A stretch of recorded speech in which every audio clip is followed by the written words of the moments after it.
Good afternoon, everybody. I'd like to call the meeting to order. The City of Belleville acknowledges we are meeting today on the traditional territory of many nations. We recognize and honor the historic relationship of Indigenous peoples to this land and acknowledge our shared obligation to respect, honor, and sustain these lands and the natural resources contained within them. Recognize First Nation, Métis, and Inuit who call Belleville their home and support the need for cultivating a strong relationship with them. We look forward to fostering a path towards reconciliation and show respect for the Indigenous people who first lived and currently live on this land where we all now reside together. Please remain standing for a moment of reflection from our clerk. May we be worthy custodians of all that has been entrusted to us. Help us to be concerned only for what will promote good government. May we bring to our council chambers minds that think and hearts that feel, always having respect for others, so that we may serve the people of our city in a helpful manner and for the good of all. Please be seated. Disclosure of pecuniary interest and general nature thereof. Councillor Brown. Thank you, Your Worship. I have an indirect pecuniary interest on item 8B1 and bylaw number 9.3. 923 on the bylaw, okay. Thank you, Councillor Brown. Public meetings none. Approval of minutes of April 28th meeting. Moved by Councillor Kelly, seconded by Councillor Carr. Discussion, all in favor of the minutes? Passed. Deputations. Wow, what a pleasure today. Bay of Quinte MP-elect Chris Malette. Your chair was right there. I thought you'd be sitting there tonight, Chris. So now we have to call you Christopher MP. So congratulations, Chris, on behalf of council. Thank you very much.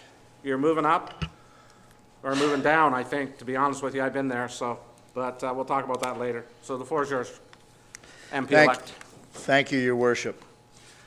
Yes, thank you, Mayor Nellis, Neil, Garney, Paul, Barb. What's your name again? Sorry, Margaret. Your name? Catherine, Lisa Ann, Sean. Thank you very much. My colleagues and friends of the past several years and more recent acquaintances.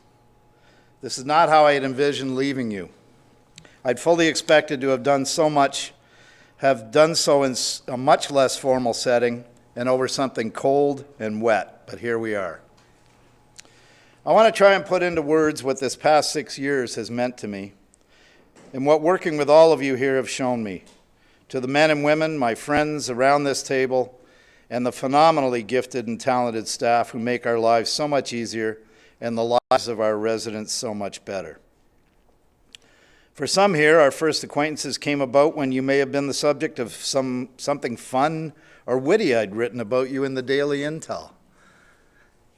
For others, it would have been on a board committee over a beer or coffee or in these chambers. But I want to leave you all today knowing I have come to know you all so much better, come to respect and admire you all so much more, and to wish our time would not have come to such an abrupt end. But for those of you grappling with the somehow unlikely event that I stand before you now as your Member of Parliament for the Bay of Quinte, please know this. I take a little bit of each of you with me to this higher calling of public service. And know this too, I will never stop working for all of you in the name of all the people of this city in every corner of this riding. Because if there's one thing I've learned sharing my time with all of you, it's that none of us are in this for the glory, the prestige, or the title.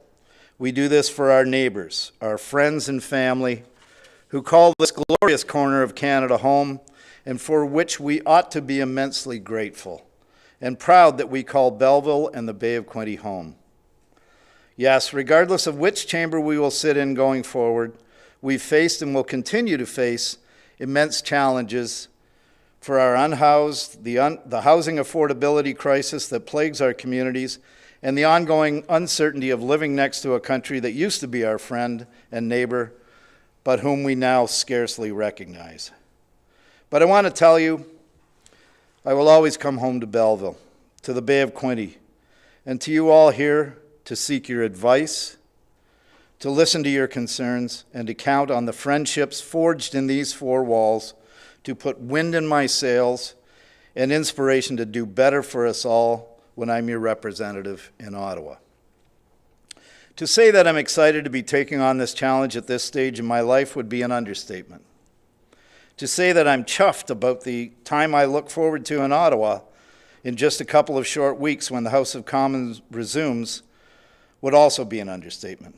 But I do so with no small amount of melancholy for what I will leave behind in these chambers, in these friendships and experiences I've had here.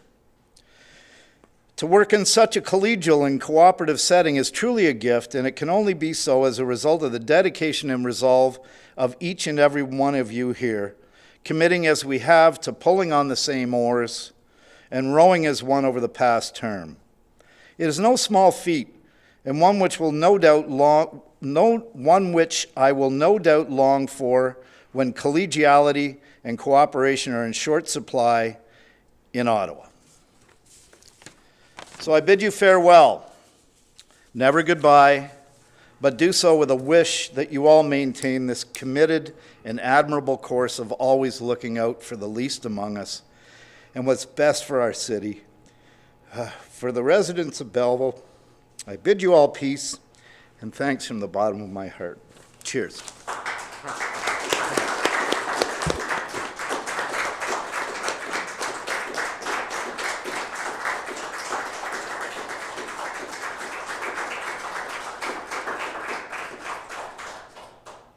Do this. I always wanted to kick you out of the council chamber, so get out of here. Thank you. Yeah, cheers. That's the first person I kicked out, so. Yeah.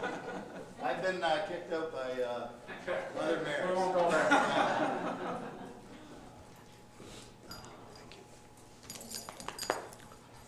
I knew you were going to choke up. I should have bet you on that bet too, so. Thank you. I'll come back to that plaque. Actually, have you got his plaque? Yeah. Hey, Chris, we're not going to be needing this unless you don't get swore in. Oh, I thought you didn't want to give me anything sharp or heavy. Cheers, thanks. See ya. I'll be back with a big cartoon check. Good luck. Yeah. Wow. Okay. Motion to receive. Councillor Chatton, seconded by Councillor Enright Miller. All in favor? Carried. Next, we have Connie. Connie Carson. Come on up to the mic. Everybody knows who Connie is. Our famous author. And Connie has now just launched the Facades of Front, the Lives and Legacies of Downtown Belleville. And she's here to tell us all about it. Connie, the floor is yours. Oh, thank you so much. Mayor Ellis, members of council, city staff, and fellow citizens. Well, I'm not sure I need much of an introduction because, let's be honest, many of you already know far too much about me already. But for the record, I'm Connie Carson, proudly born and raised right here in Belleville more than 8 decades ago, and I'm here to share some exciting news. I've just launched my 3rd book about our beautiful city. It's called Facades on Front, The Lives and Legacies of Downtown Belleville, a tribute to all 68 historic buildings that still line both sides of Front Street. Each one has a story to tell, and together they form the living, breathing backbone of our downtown. This full-color 180-page book is filled with stories, historical photos, and architectural insights. Every second page features then and now images, along with several extra picture sections to showcase the remarkable character of these buildings. Over the past 2 years, I've researched endlessly, digging through archives, tracing land deeds, reading old newspapers, and listening to cherished stories from residents. With the help of my remarkable researcher, Patty Spice, and my ever-supportive family, I've woven it all together into something I hope becomes a lasting legacy for Belleville. But this book isn't just about bricks and mortar. It's about the people who built this city, merchants, immigrants, visionaries, and everyday folk who took a chance on this little corner of Ontario. You'll find stories of furriers and fire halls, bakers and bankers, barbers and boarding houses, and even a merchant who rose to fortune and fame selling ashes across Hastings County at 14 years old.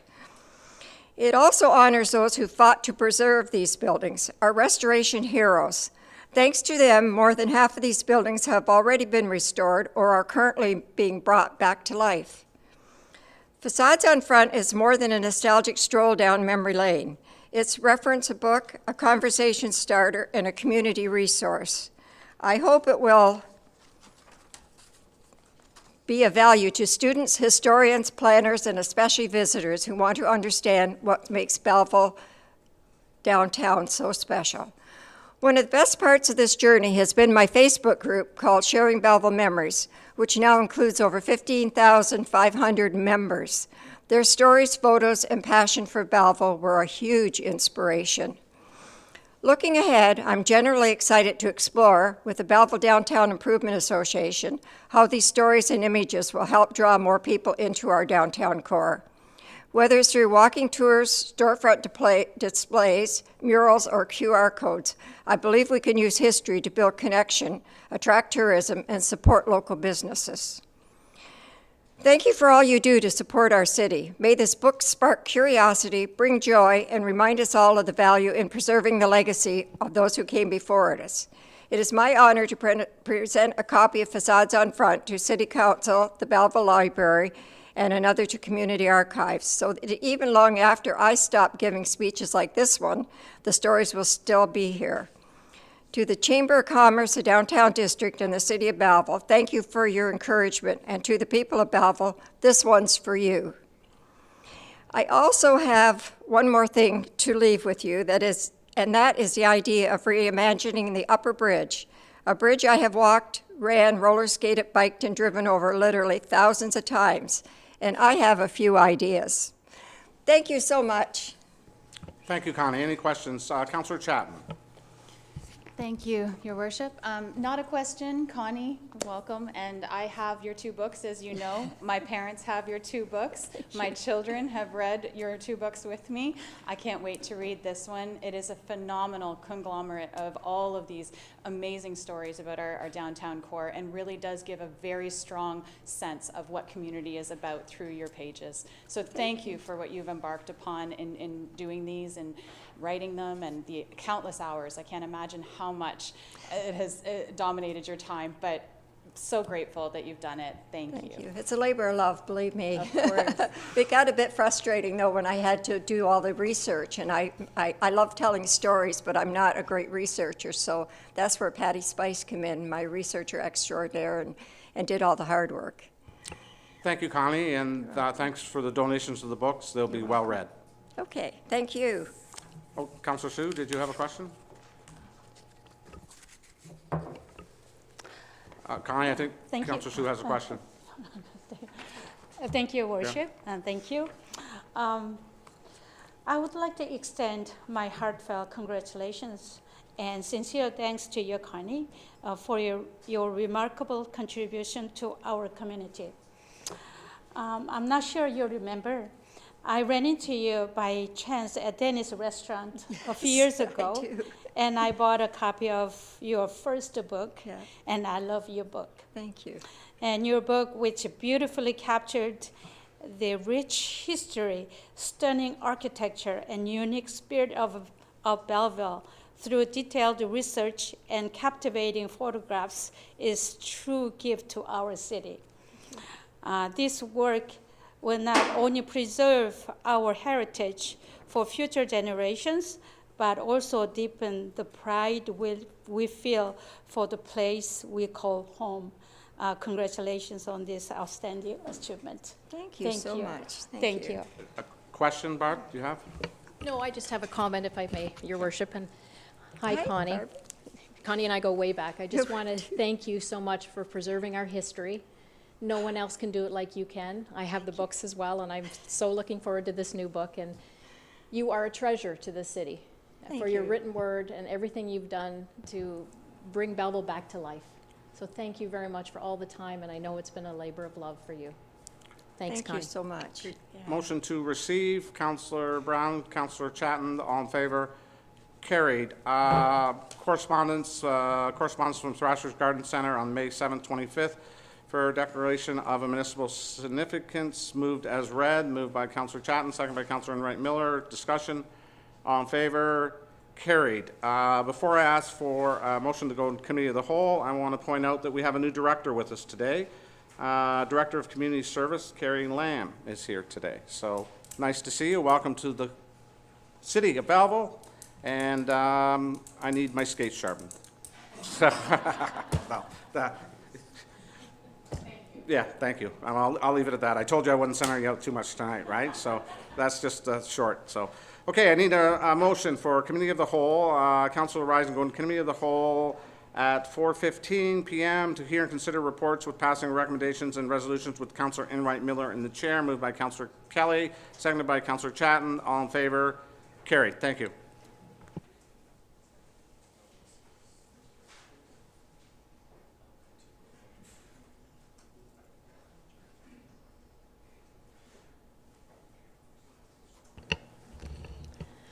Well, good afternoon, everyone. That was a bit of an emotional start, but here we go.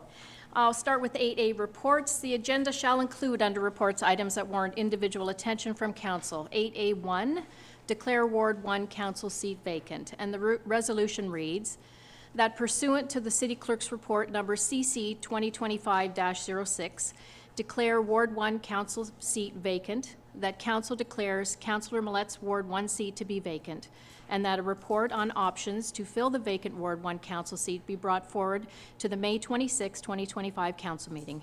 May I have a motioner? Mayor Ellis, seconder. Councillor Chatton, any discussion on the motion? All in favor? Carried. Thank you.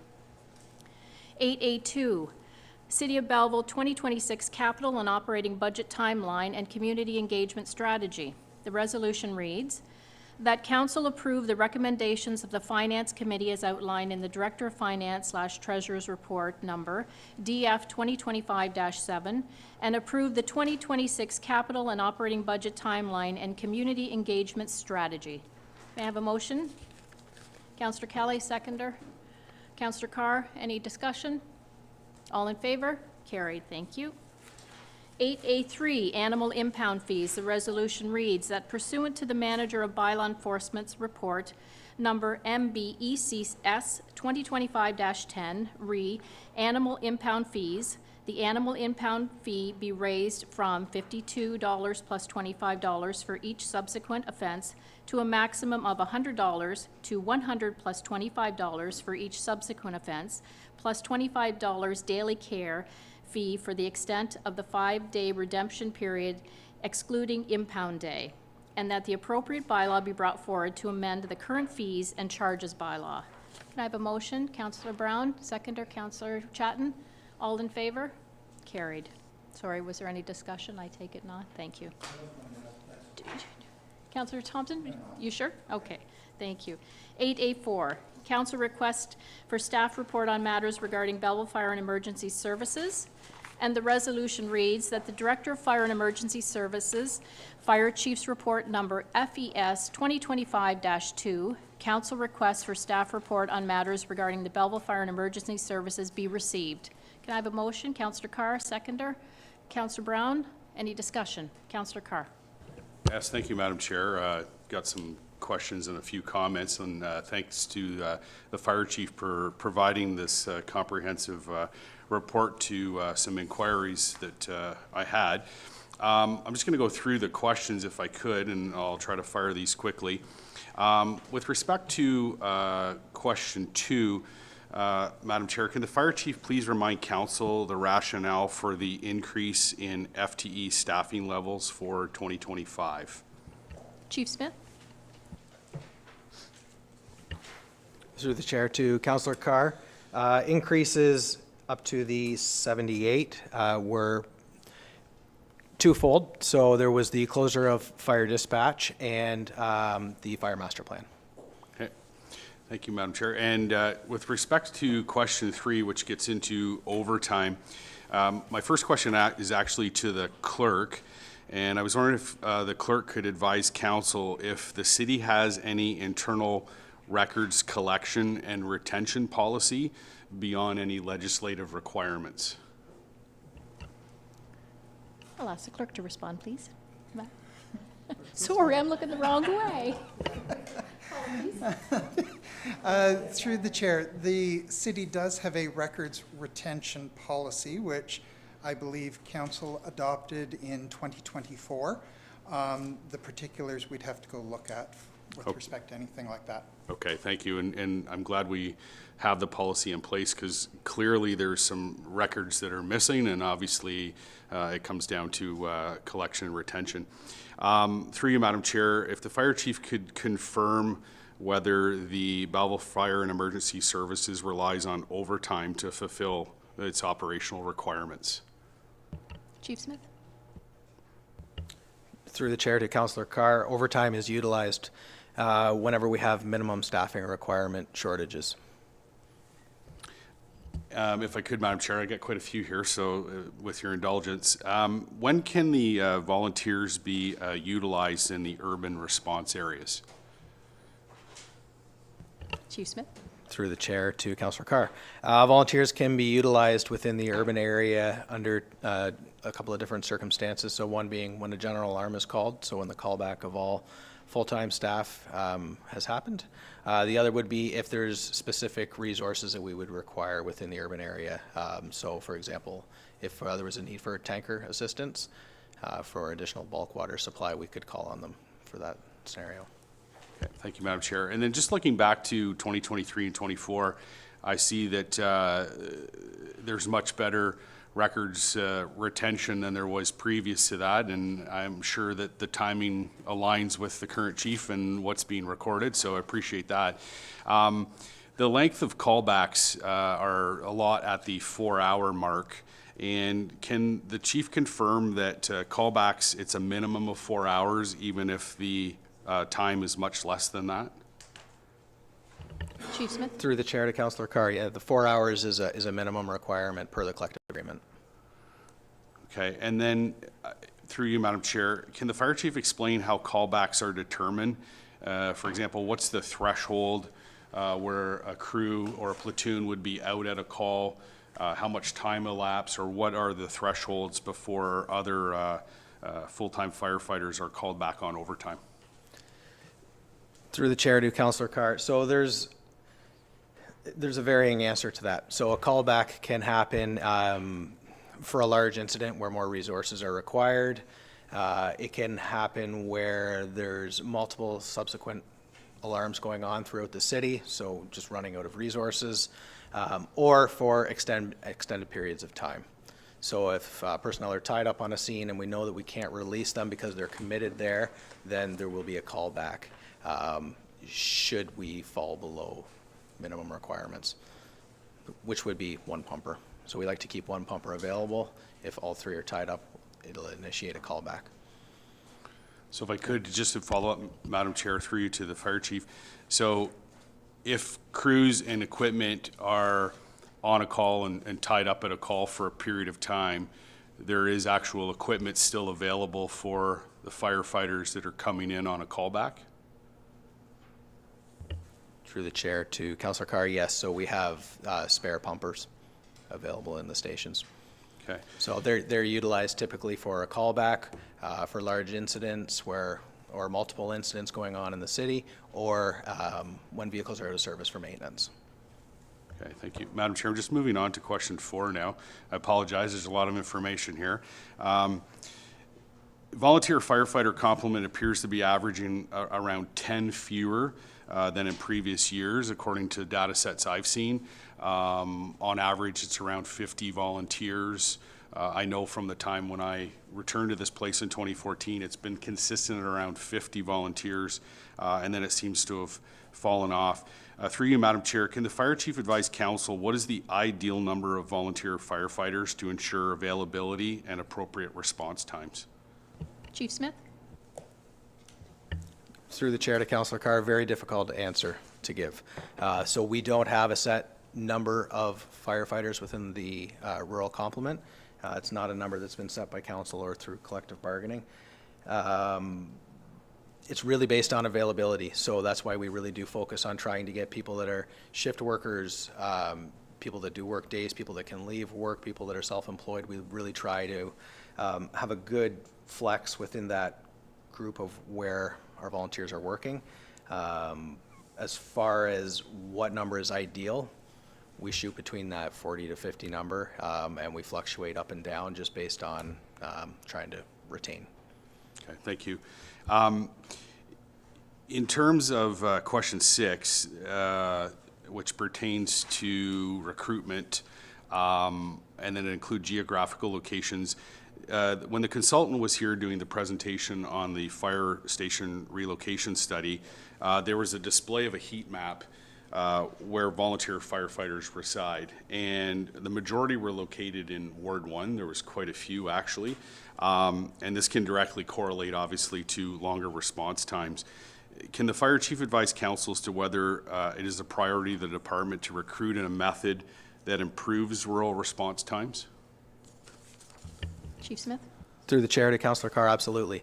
So with the last group that was just hired, they all lived either in a rural area or as close to that rural border as possible. So I can tell you, for example, for Station 3's response area, we were looking at basically Hague Road and over into the rural area.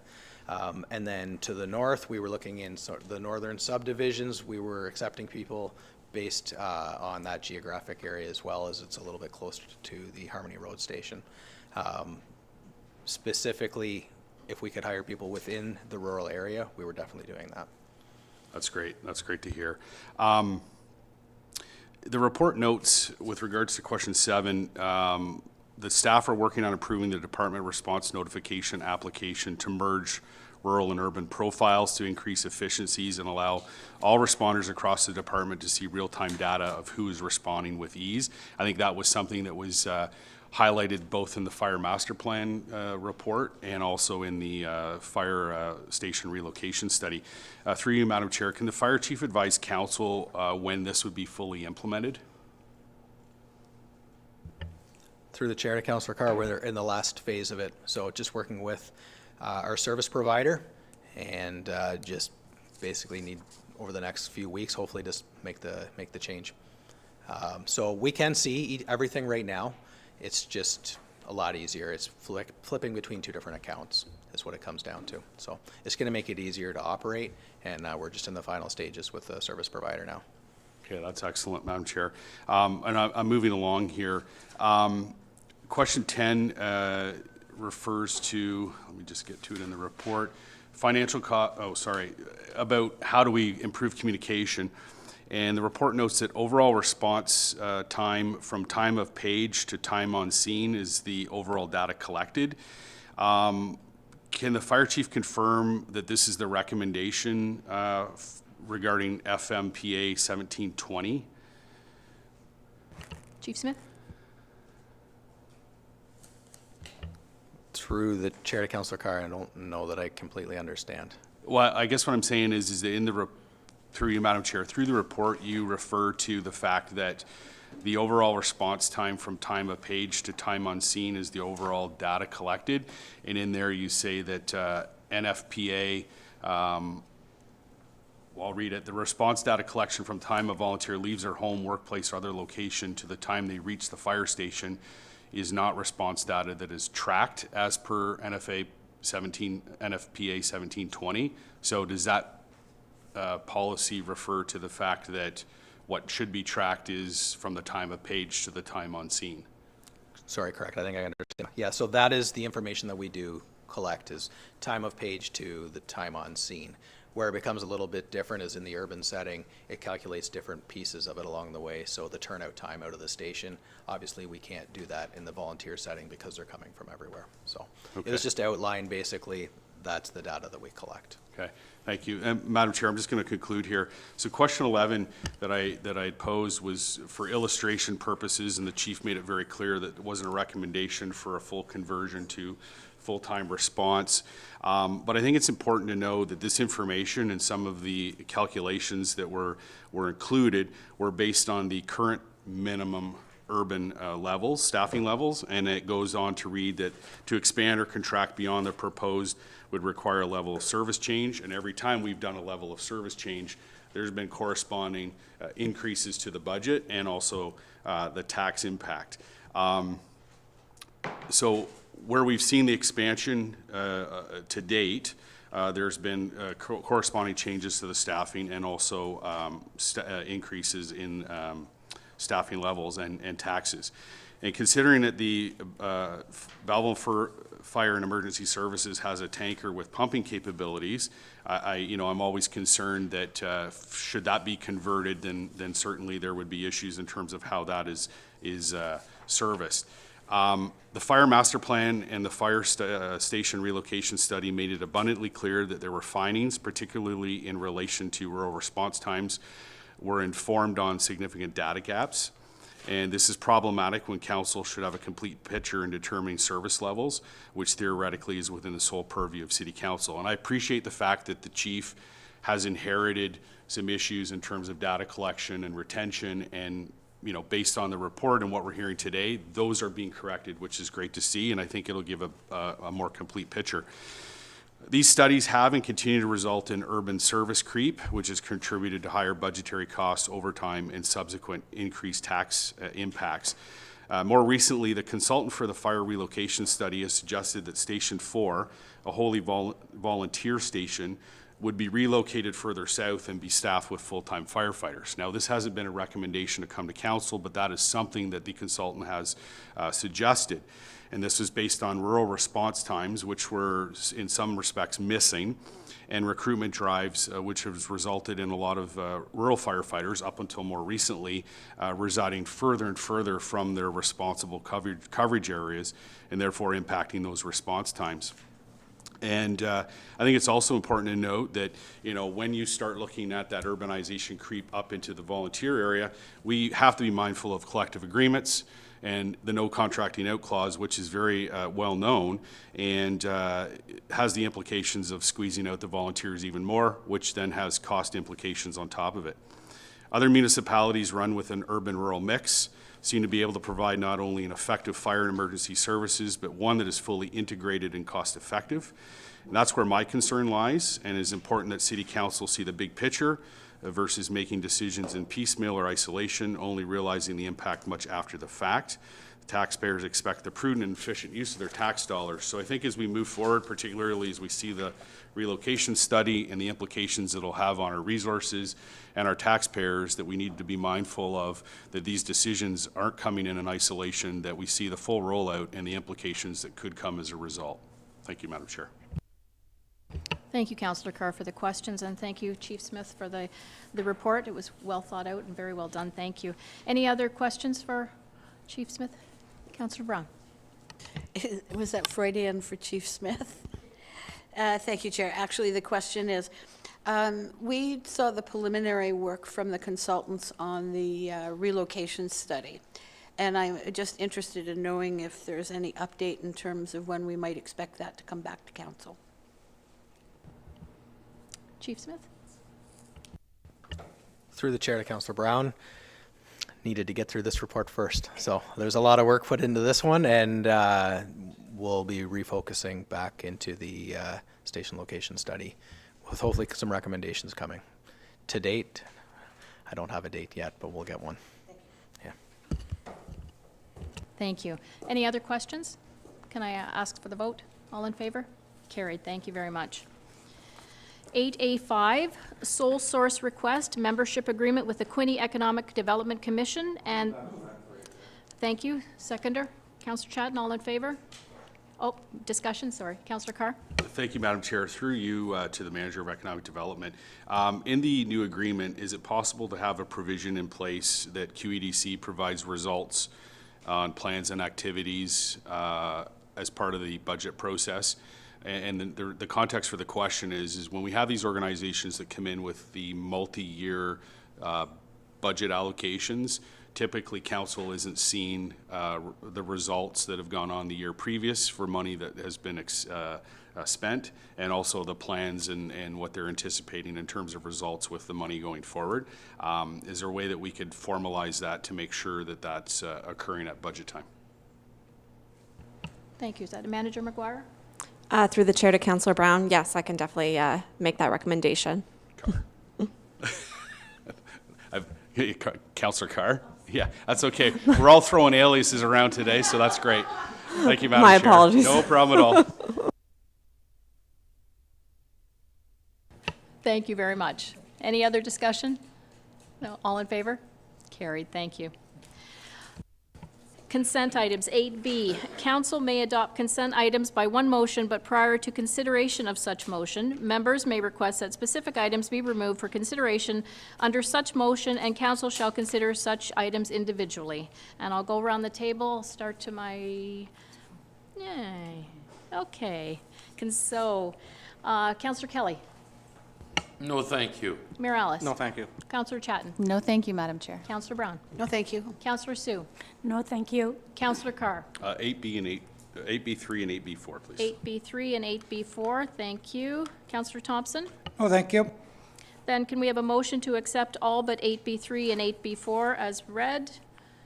Councillor Kelly? Mayor Alice, all in favor? Thank you. 8B3, Community Improvement Plan and Updating Accelerating Accessory Dwelling Units, ADUs. The resolution reads, that council approve the recommendations made within report number SGS 2025-05 to update programs 4 and 5 and general conditions of the City of Belleville Community Improvement Plan, and that council directs staff to open intake for the updated programs, and the Housing Accelerator Fund will fund the updated programs. Councillor Carr? Motion, seconder, Councillor Chatton. Thank you, Madam Chair. Just very quickly, I want to just thank staff for bringing this forward. And here we are with the Housing Accelerator Fund and our successful application in action. And as the report notes, the city will be able to incentivize a maximum of 109 accessory dwelling units, either through new construction or existing housing. And most importantly, this will boost the rental supply in the city that it so desperately needs. So hopefully we get lots of applications for this funds. Thank you. Thank you. Any other discussion? All in favor? Carried. 8B4 was our second pull. Traffic condition for the replacement of McWilliams Bridge on Blessington Road, and the resolution reads that the construction contract for McWilliams Bridge replacement be tendered as road closed with a detour in place during construction. Councillor Carr and Councillor Brown. Councillor Carr, discussion? Yeah, thank you, Madam Chair. So the public engagement on this was quite minimal, but just my two questions actually. For those that were consulted, were members of the public advised of the monetary difference of a full road closure would resulting in quite significant savings of approximately $400,000, plus it looks as though a month of construction as well by full road closure. And then I'm assuming, but it'd be great to hear that the opinion of emergency services with respect to a full road closure. Thank you. Chief Smith? Through the chair to Councillor Carr. So we have reviewed, and so there are alternative routes around that we don't believe are going to cause too much of a delay. So we can work within the full closure in this case. Normally we don't like a full closure, but in this case, we've got a workaround for it. Yeah, that's good to hear. And then, Madam Chair, just my first question regarding public being informed as part of that consultation process of the monetary savings and the timeline on construction. So through the chair, yeah, so on one of the boards, it was identified that there was a $400,000 and 1 month difference. And I think that was a discussion with attendees. I think I was on vacation, but I was informed by our manager of engineering that this was a discussion point, and the person closest, most impacted, said if it's $400,000, close the road. So, yeah. Okay, that's good to hear. Thank you. Thank you, Director Ashton. On to 8C, motion to approve. All in favor? Carried, thank you. And information items, we don't have any. So we'll rise and report. The Committee of the Whole does now rise and report and return to council at the sun's in my eyes. 4:38, thank you.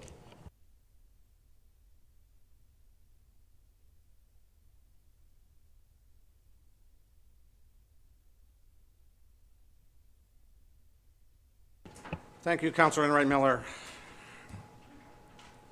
Need a motion for bylaw numbers 2025 91, 92, 93, 94 be read and passed. Moved by Councillor Chatton, seconded by Councillor Thompson. You took a conflict, didn't you? Councillor Brown, yeah. So which one was that on, sorry? 93? Okay, so we'll move everything but 93. So let's do a motion for bylaw 25, 91, 92, and 94 be read. Moved by Councillor Sue, Councillor Thompson. All in favor, carried. And then we'll go back to bylaw 2593, which you've taken a conflict on. Moved by Councillor Chatton, seconded by Councillor Wright Miller. All in favor, carried. New business, I have some here. That a bylaw number 2025, a bylaw to approve the authorization and the execution of a fee agreement between the corporation and the City of Belleville and Argus Group Incorporate be read and passed this 12th day of May 2025. Moved by Councillor Wright Miller, Councillor Thompson. All in favor? Carried. Next to announcements, Councillor Thompson. Yeah, I would like to request a report come back for the next council meeting, refunding for security down at the temporary hub on South Church Street. Ever since they moved down there, there's been some concerns by the merchants with what's going on. Right now, security right now ends at 7 o'clock. There's a bit of a random check a couple of times a night, but there's been some concerns. We have merchants. There was a meeting a week ago, and the merchants were there with great concerns. And I think it's our obligation to provide some security for these businesses onto at least till they move to the new location, because these businesses are there, they're paying big taxes to us, and we need to look after them. And if we don't, something could happen, like the sporting goods store down there used to keep their four-wheelers out front. Now they can't do that because situations arising, people are sitting on them and whatever. Other businesses in the little plaza, people are sitting over there. It's just sort of got out of control. So I would ask for a report back for our next meeting on the availability of the cost of it and the ability of funding to take effect immediately next week or 2 weeks from now if it's approved by the council, so we can interact it as quickly as possible without disturbing the businesses any more than they really are. Thank you. Announcements, Councillor Sue. Thank you, His Worship. I was privileged to attend the Saturday afternoon portion of the 2025 Regional Spelling Bee. I shared the greetings from Mayor Ellis and Belleville City Council and presented the final awards. There was a morning session for grades 4 to 6. Wilf Wilkinson, former Rotary International president and a huge literacy supporter, attended in the morning and handed out the awards on his 95th birthday. The afternoon session was for grade 7 and 8. Over 50 students from 34 schools across our region showcased their talent and courage.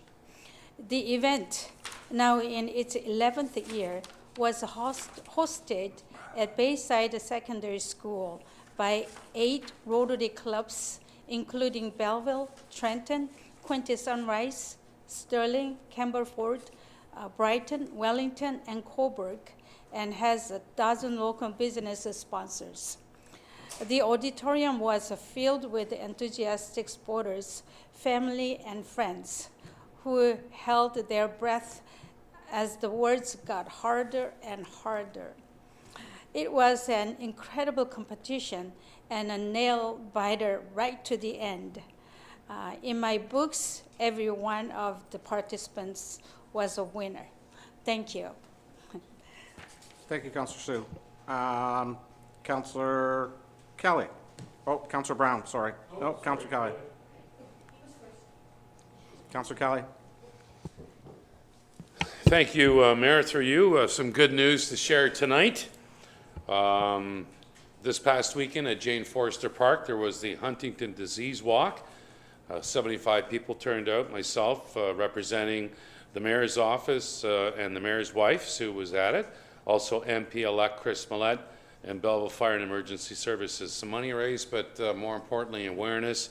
Many families in Belleville and area deal with Huntington's disease, and it needs more support and awareness. Last week at the Belleville Youth Engagement Committee, we had from Transit Manager Brad Strauss speak, and he gave us an update on the student-free bus passes. This is a great story for grade 9s and 12s. As of this afternoon, 70 students from the Algonquin Lakeshore Catholic School Board and 50 from Hastings Prince Edward Public School Board have their free bus pass. And it's a savings of $960 a year for students with the bus pass. So Brad was telling the Youth Engagement Committee the rollout now is going to the next level. Emails to all the high school students, to their school email with parents' permission. There were some challenges with Right or Freedom Information Act, but working with the school boards, we're moving on up. And Brad was telling me also that many municipalities have reached out to Belleville to see how we put this all together and the success that we're having. So that's a great story. $960 students can save in high school to get around the city for jobs, for school, all of that stuff. And finally, tomorrow, the Ontario Skills and Tech Truck, part of the economic development team here, Alicia and the team, will have the sports truck at the Wellness Center. 400 students, industry tours. Tomorrow night it's open for the public from 5:30 to 8 o'clock. It's a mobile bus, not bus, but a big truck, tech truck. It's designed to inspire students, adults about skilled trades, industry, and technologies through hands-on learning with state-of-the-art simulators, and it's very interactive. Tomorrow, and when it opens up, there are 20 different stations on the truck, from welding, electrical, and cake decorating. They got it all. So it's on tomorrow, and we partner here with the provincial government, Ontario Skills, and Tech Truck in town. So that's what I have. All good stuff, Mayor. Thanks, Councillor Kelly. Councillor Brown. Thank you, Your Worship. Just a reminder to everybody that the Ward 2 Town Hall is scheduled for tomorrow evening. Begins at 6:30 and ends when we exhaust everybody's questions and answers. Sometimes that's shorter and sometimes that's longer. Also wanted to remind my colleagues and staff that this meeting we are actually going to be offering an online option. So I know it's not always easy for us. We have very full schedules to get out to the town hall meetings. And in some cases for our staff members, it's probably safer that you don't always come to these meetings because you'd be inundated with questions. But I want to encourage you to take an opportunity to request the link to this. You'll be able to key in questions on there. We will have a moderator who will be picking up questions. But also for you to have an opportunity to see just the kinds of conversations and dialogue that we have with the residents, both from what we share with the residents and the types of questions and answers that we get. So for anybody who is interested in that online link, my email address is councillor.carr@belleville.ca. And if you could do so before tomorrow morning, that would be great, so that we can make sure that all of the links get out. Thank you.